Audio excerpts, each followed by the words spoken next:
Hello বন্ধুরা, welcome back to my channel. আজকে আমি অনেক দিন বাদে আবার একটা রেসিপি তোমাদের সঙ্গে শেয়ার করব। সেটা হচ্ছে বেগুন ইলিশের রেসিপি। অনেক তো ব্লগ বা রিভিউ ভিডিও হলো, আজকে চলো একটা রেসিপি শেয়ার করি। তো দেখা যাক কেমন সেই রেসিপি।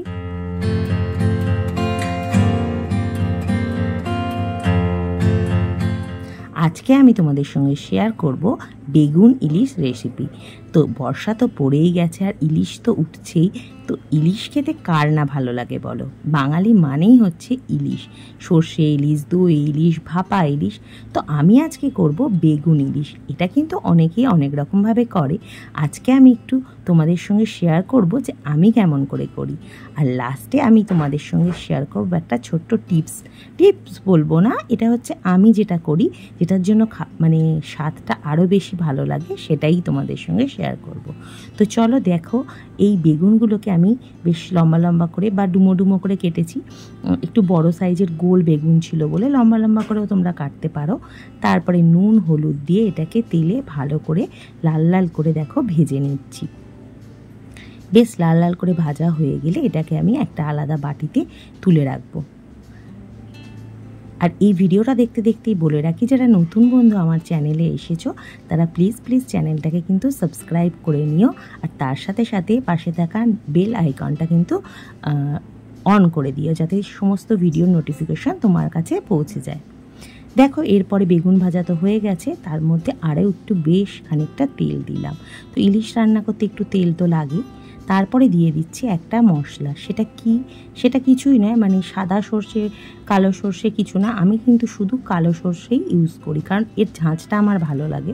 তো সেটা সর্ষে আর একটু নুন কাঁচা লঙ্কা দিয়ে ভালো করে বেটে একটু ছেঁকে নিয়েছি, দিয়ে ওটা একটু জল দিয়ে মিশিয়ে তেলের মধ্যে দিয়ে দিলাম। তেলটা কিন্তু খুব গরম করতে হবে না, খুব গরম হয়ে গেলে তা সর্ষেটা দিলে অনেক সময় তেতো ভাব চলে আসে। তাই তেলটা খুব বেশি গরম করার কিন্তু দরকার নেই, হালকা গরমেই দিতে হবে।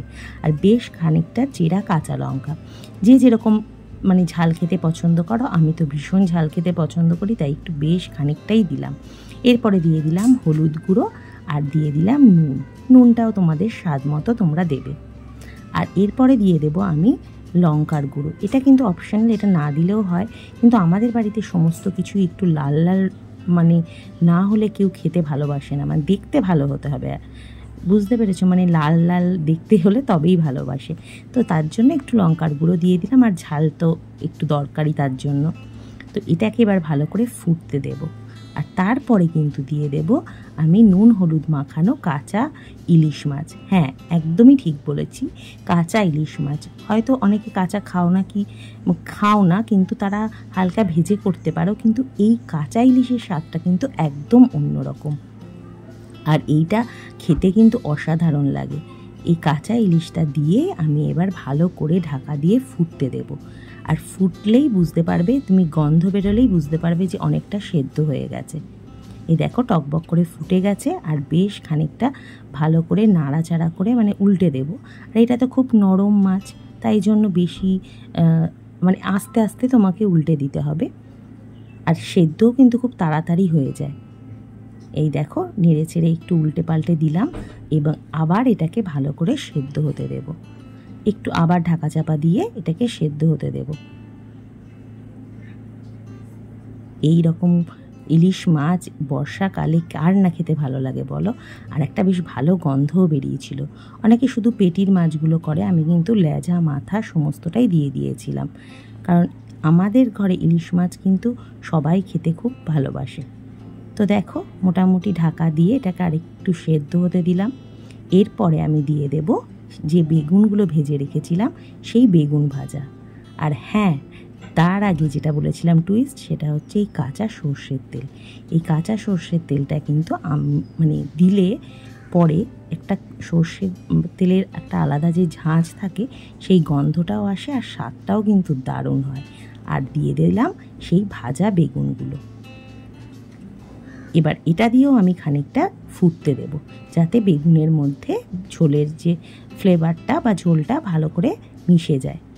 দিয়ে হালকা হাতে এটাকে ভালো করে নাড়াচাড়া করে নিয়ে আবার কিছুক্ষণ মানে 3-4 মিনিট করতে দিলেই এটা কিন্তু একদম রেডি হয়ে যাবে। আমি যে লাস্টে সর্ষের তেলটা দিলাম, এটা কিন্তু তোমরা একবার দিয়ে দেখো কাঁচা সর্ষের তেল। এটা দিলে কিন্তু খুব ভালো লাগে, মানে একটা ঝাঁঝটাও আসে আর খেতেও টেস্টি হয়।